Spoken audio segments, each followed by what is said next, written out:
Deux faits marquants importants.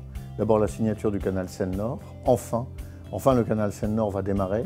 Il va créer plusieurs milliers d'emplois rien que pour sa construction.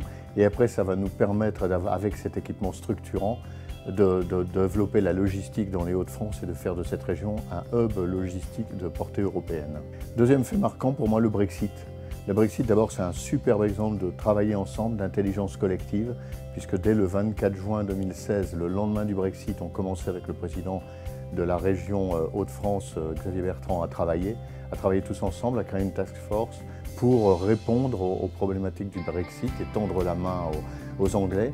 Et on a beaucoup travaillé, on a beaucoup investi et maintenant nous sommes prêts, les ports sont prêts, les entreprises sont prêtes et je pense qu'il y a eu du très très bon travail. À nous de transformer l'essai en réussite en 2020.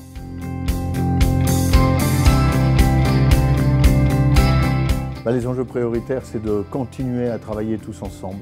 On a su le faire pour des sujets importants comme le Brexit, comme le canal Seine-Nord. Ce sont des exemples de réussite avec Norlink Port qui a maintenant 100 adhérents alors qu'on avait un objectif de 25. C'est une superbe réussite, c'est le travailler ensemble, c'est là-dessus que nous sommes très forts, au bénéfice des entreprises, au bénéfice de l'emploi, au bénéfice de la région.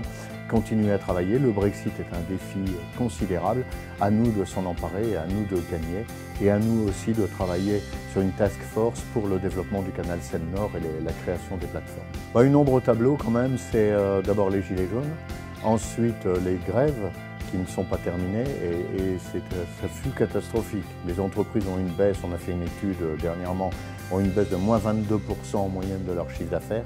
C'est très mauvais. Comment voulez-vous vous développer dans ces conditions?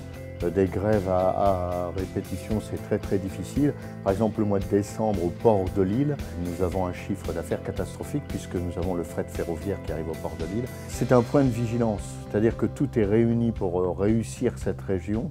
Attention quand même pour les entreprises, attention à ne pas détruire de la valeur, attention à ne pas détruire des TPE, PME. Là, il y a un vrai point de vigilance et à nous de nous emparer du problème, mais comment faire? C'est très compliqué.